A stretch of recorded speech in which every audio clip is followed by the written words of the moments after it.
بسم اللہ الرحمن الرحیم۔ السلام علیکم، امید ہے آپ سب خیریت سے ہوں گے اور روزے سے ہوں گے اور آپ کا رمضان اچھا گزر رہا ہوگا۔ جیسا کہ آپ سب لوگوں کو معلوم ہے کہ ہم لوگ سیرت النبی کا پروگرام سٹارٹ کیا، جس میں ہم سیرت النبی کو کہانی کے سٹائل سے سنتے ہیں۔ میرے ساتھ ہمیشہ کی طرح نعیم احمد بلوچ صاحب موجود ہیں۔ السلام علیکم سر نعیم، کیسے ہیں آپ؟ جی وعلیکم السلام، اللہ کا شکر ہے جی۔ تو آج کے پروگرام میں، آج کی قسط میں آپ کہہ لیں،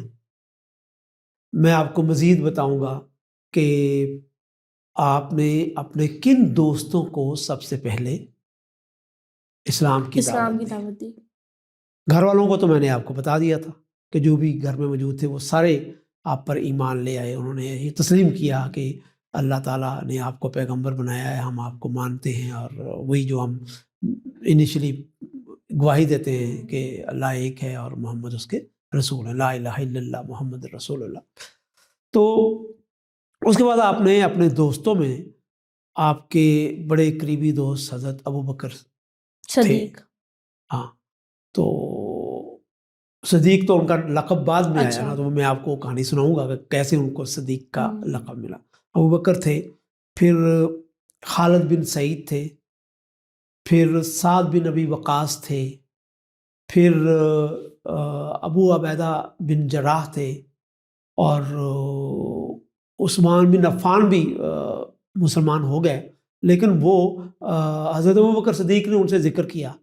تو وہ فوراً ایمان لے آئے۔ تو حضرت علی ان سے پہلے بھی ایمان لا چکے تھے۔ تو اس طریقے سے یہ پہلے لوگ ہیں جن کو اللہ تعالیٰ نے یہ اعزاز بخشا کہ وہ ایمان آپ کے اوپر لائیں۔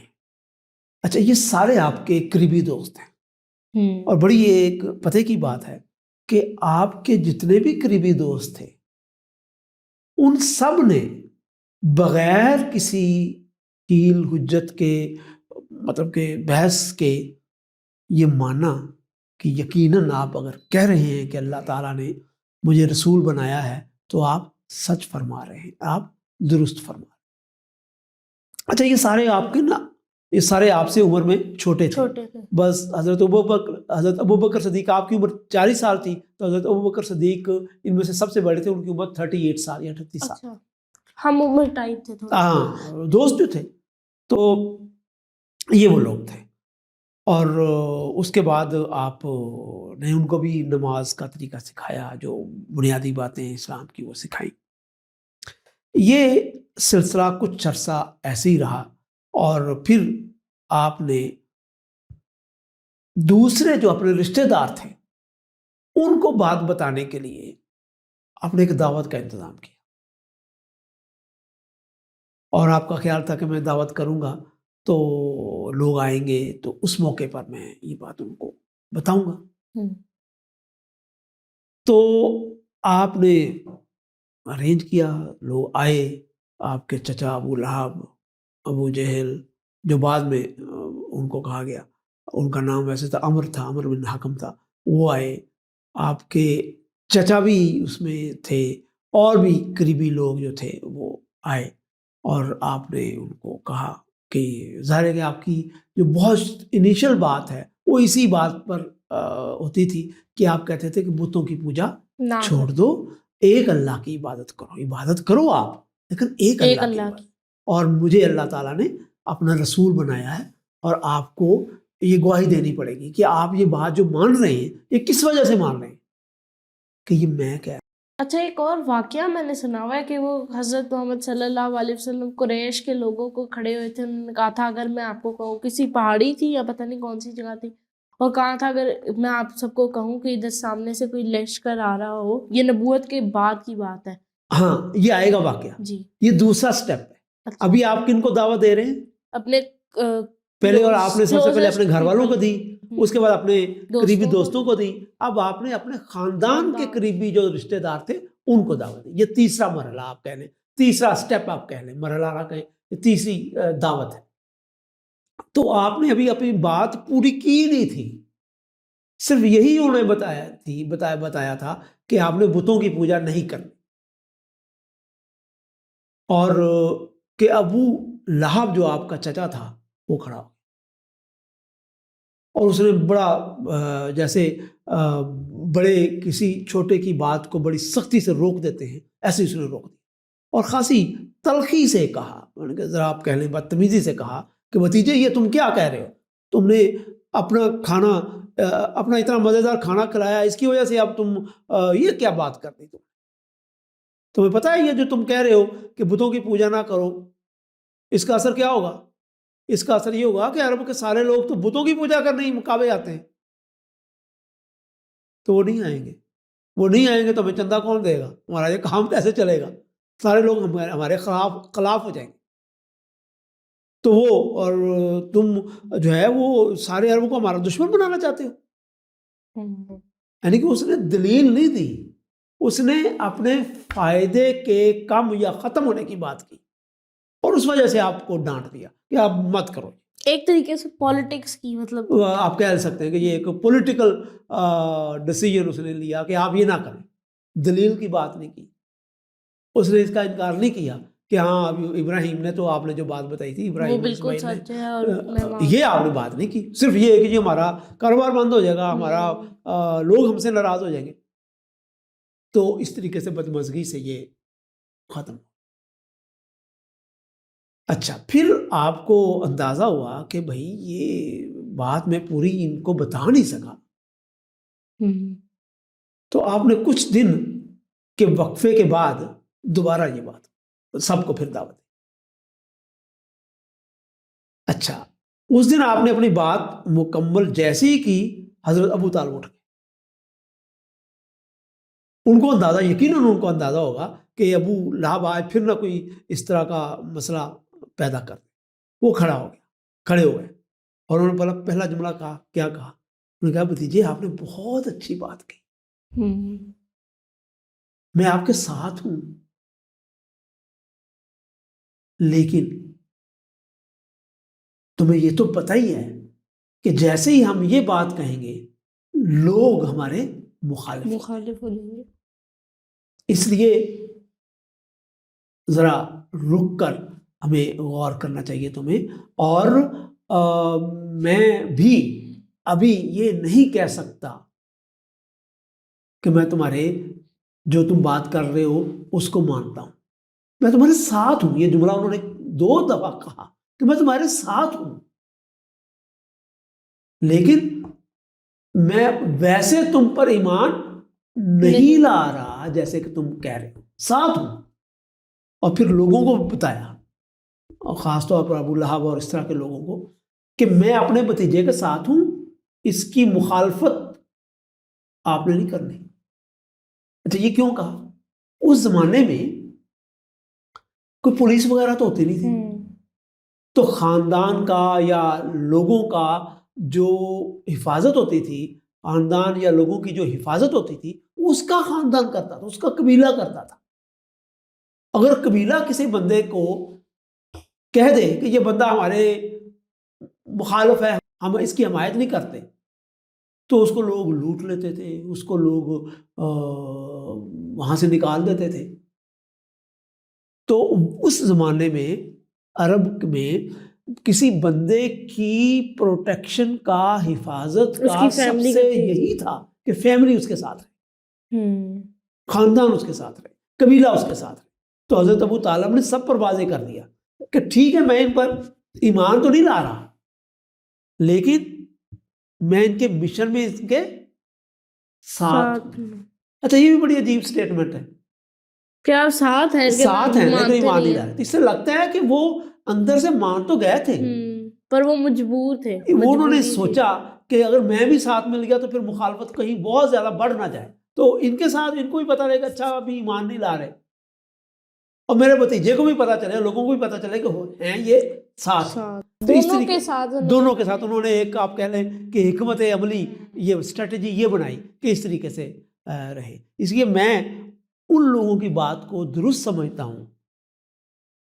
جو یہ مانتے ہیں کہ حضرت ابو طالب دل سے مسلمان ہی تھے، اور آخر تک وہ اگر انہوں نے لفظی اظہار نہیں کیا، لیکن اندر سے وہ اپنے بھتیجے کو جھوٹا نہیں تسلیم کرتے تھے، ان کو سچا ہی مانتے تھے۔ تو حضرت ابو طالب نے وہ آپ کی جو محفل تھی وہ کامیاب رہی اس حوالے سے کہ آپ نے اپنی بات جتنی بھی کہنی تھی وہ مکمل کہہ دی، اور لوگوں کو یہ بھی کنوے ہو گیا کہ محمد نے جو اتنی بڑی بات کہہ دی ہے اس میں وہ اپنے خاندان سے کٹے ہوئے نہیں ہیں، بلکہ خاندان کے سربراہ کی ان کو حمایت ہے۔ اس بنیاد پر آپ نے پھر اور بھی لوگوں کو دعوت دینا شروع کر دی، اور اس سے ہمیں پتہ چلتا ہے کہ جیسے حضرت ابوبکر صدیق نے حضرت عثمان کو کہا اور وہ ایمان لے آئے، اسی طریقے سے لوگ ایمان لانا آپ کے قریبی دو لوگوں میں شروع ہو گئے، لیکن زیادہ ایمان نہیں لائے، بلکہ قریبی لوگوں میں سب سے جو قریبی تو حضرت علی تھے، اور حضرت ابو طالب نے ابھی ایمان لانا باقی تھا۔ پھر آپ نے حضرت ابو طالب کو ایک اسپیشل ان کے ساتھ میٹنگ کی اور ان کو کہا کہ چچا میں نے اپنے سارے لوگوں کو یہ دعوت دی ہے، اور جس کو بھی میں اپنا سب سے قریبی خیال کرتا ہوں، اپنے سے مجھے جتنی زیادہ محبت ہے میں اس کے پاس گیا ہوں، تو میں آج آپ کو آپ سے محبت کے اظہار کے لیے کہہ رہا ہوں کہ آپ مجھ پر ایمان لے آئیں، اور یہ سارا کچھ آپ نے ان کو دعوت دی۔ یہ جو میٹنگ حضرت رسول کریم صلی اللہ علیہ وسلم نے حضرت ابو طالب سے کی ہے، یہ اس میٹنگ سے پہلے کی ہو یا ہو سکتا ہے بعد میں کی ہو، بہرکیف اس میں بھی حضرت ابو طالب نے وہی موقف اختیار کیا جو میٹنگ میں میں آپ کو بتا چکا ہوں کہ جی میں آپ کے ساتھ ہوں، لیکن ابھی اس کا اظہار کہ لا الہ الا اللہ محمد رسول اللہ یہ ابھی میرے لیے مشکل ہے، میں اپنے باپ عبد المطلب کے دین پر ہی، یہ انہوں نے ابھی یہ بات کہی۔ تو یہ سلسلہ کچھ عرصہ چلتا رہا، ابھی آپ کی دعوت صرف اور صرف قریبی لوگوں کی قریبی لوگوں۔ اچھا، اس کے بعد کچھ عرصہ آپ اس وقت تک نا آپ پر 6 صورتیں نازل ہو چکی، تو وہ میں آپ کو اگر آپ چاہیں گے تو بتا دوں گا، لیکن ذرا میں بہت زیادہ تفصیل میں نہیں جا رہا جو آپ کے لیے بوریت کا باعث ہو۔ تو وہ 6 صورتیں آپ پر اتری، اس کے بعد وحی کا سلسلہ کچھ رک گیا۔ اچھا، آپ تھوڑے سے گھبرائے، اس پر بڑی عجیب و غریب باتیں آتی ہیں، لیکن زیادہ صحیح بات بلکہ بالکل درست بات یہی ہے کہ آپ تھوڑے سے حیران یا پریشان تو ہوئے ہوں گے، لیکن اتنے نہیں کہ آپ کو مصیبت پڑ گئی ہو، جیسے ہمیں بڑی کہانیوں میں بتایا جاتا ہے کہ آپ نے خودکشی کرنے کی کوشش کی، نہیں ایسی کوئی بات۔ آپ تھوڑے سے مشوش ہوئے، تھوڑے سے پریشان ہوئے، پھر آپ پر ایک دوسری سورہ اتری، وہ سورہ تھی مدثر۔ اس لیے میں روایات میں ملتا ہے، کئی روایات میں کہ جی آپ پر پہلی سورہ مدثر اتری، نہیں، وہ جب دوسری دفعہ آپ پر قرآن اترنا شروع ہوا تو وہ سورہ مدثر اتری۔ اچھا، ایک آپ کے ذہن میں سوال ہوگا، آپ کو پوچھنا چاہیے تھا ویسے، کہ ایک تو وہی قرآن کی صورت میں ہے نا، دوسری وہی بھی آپ پر اتر رہی تھی، اچھا، یعنی کہ ایک ریکارڈڈ وہی ہے جو قرآن کی شکل میں ہے، اور ایک دوسری جیسے آپ نماز آپ کو پڑھنا سکھایا جا رہا ہے وہ بھی ایک وہی وہ بھی وہی ہے، صورت میں ہی آ رہی، لیکن وہ ایسی وہی ہے جو کہ قرآن میں درج نہیں کی جا رہی، وہ اس کو درج کیا بھی نہیں جا سکتا، اس لیے کہ وہ تو کرنے کے کام ہے نا، کہ آپ نماز پڑھیں، آپ ہاتھ باندھیں، آپ وہ تو کرنے کے کام ہے نا، تو وہ ساتھ ساتھ آپ ایک ٹریننگ اسلام کی عبادات کی آپ کی جا رہی تھی، تو وہ وہی بھی آپ کی طرف اترتی رہی تھی، وہ تو اترتی رہی، اس میں رکھنا نہیں آیا، لیکن قرآن مجید کا اترنا پہلی 6 صورتیں اور اس کے بعد سورہ مدثر۔ اچھا، اس میں آپ کو کیا کہا گیا؟ اس میں آپ کو کہا گیا کہ اب آپ عام لوگوں کو بھی اللہ کی دعوت دیں، اپنے دین اسلام کی دعوت دیں، لوگوں کو بتائیں کہ اللہ نے آپ کو پیغمبر بنایا۔ اس موقع پر وہ واقعہ پیش آتا ہے جس کا آپ نے پچھلی قسط میں مجھ سے پوچھا تھا کہ آپ نے سارے قریشیوں کو جمع کیا، عرب کے لوگوں کو جمع کیا، آپ نے اسی طریقے سے، جیسے آپ کو یاد ہوگا کہ عاص بن وائل کا کہ اس پر اس یمنی نے جی تو اس نے واسبا کا نعرہ لگایا تھا، آپ نے بھی اسی طریقے سے پہاڑی پر کوہ صفا پر گئے اور وہاں پر جا کر آپ نے واسبا کا نعرہ لگایا۔ اچھا، انہوں نے تو کپڑے وپڑے پھاڑ دیے، آپ نے کوئی جاہلانہ کام نعوذ باللہ نہیں کیا، آپ نے بالکل نعرہ ضرور لگایا اور سارے لوگ اکٹھے ہو گئے۔ کیونکہ یہ روایت تھی کہ اگر کوئی یہ نعرہ لگائے گا تو سارے اکٹھے ہوں گے. آپ کی طرف آئے لوگ سارے جب جمع ہو گئے تو آپ نے ان سے کہا کہ اے لوگوں، جیسے کہ تم نے بتایا کہ اے لوگوں، اگر میں تمہیں کہوں کہ میرے اس پہاڑ کے پیچھے ایک فوج آ رہی ہے جو تم پر حملہ آور ہو جائے گی تو کیا تم مان لو گے؟ تو بہت سارے لوگوں نے کہا کہ جی بالکل ہم مانیں گے، اس لیے کہ ہمیں آپ سے کبھی جھوٹ کا تجربہ نہیں ہے. ہوں پھر آپ نے کہا کہ میں آپ کو پھر ایک بہت بڑی بات بتا رہا ہوں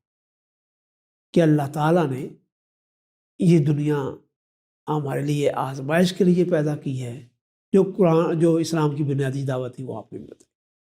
کہ ہمیں ایک دن اللہ کے ہاں حاضر ہونا ہے اور ہم مر کر مٹی ہو جائیں گے، اللہ تعالیٰ ہمیں زندہ کریں گے، پھر نیک لوگ جنت میں جائیں گے، برے لوگ جہنم میں جائیں گے، اور آپ کو ایک اللہ کی عبادت کرنی ہے. ٹھیک ہے. اچھا، آپ نے جب یہ بات کہی